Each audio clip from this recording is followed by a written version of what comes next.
আসসালামু আলাইকুম ওয়া রাহমাতুল্লাহি ওয়া বারাকাতুহু। আসসালাতু ওয়াসসালামু আলাইকা সাইয়্যিদি ইয়া রাসূলুল্লাহ। আসসালাতু ওয়াসসালামু আলাইকা ইয়া শাফিউল মুযনিবিন। আসসালাতু ওয়াসসালামু আলাইকা সাইয়্যিদি ইয়া রাহমাতাল লিল আলামিন। আউযু বিল্লাহি মিনাশ শাইতানির রাজীম। বিসমিল্লাহির রহমানির রহিম। সুপ্রিয় দর্শক, যারা দেশে ও বিদেশে মিম কানেক্টের অনুষ্ঠান দেখছেন, সবাইকে জানাচ্ছি মোবারকবাদ ও ধন্যবাদ। প্রিয় দর্শক, আজকে যে প্রশ্ন নিয়ে আলোচনা করব, স্বামী তার সুন্দর বউকে নিয়ে তার ওয়াইফের ছবি সহ তার ছবি ফেসবুকে আপলোড করতে পারবে কিনা।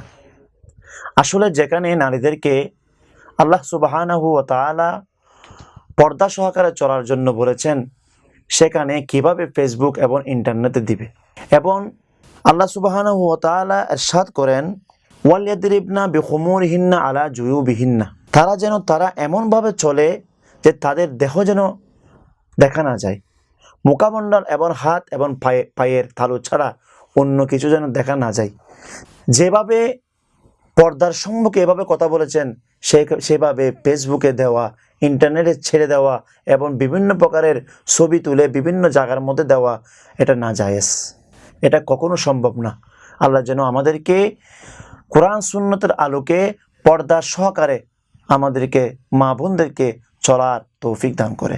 আপনি আপনার স্ত্রীকে নিয়ে ফেসবুকে আপলোড দিচ্ছেন আপনার ফেসবুক বন্ধুরা দেখার জন্য।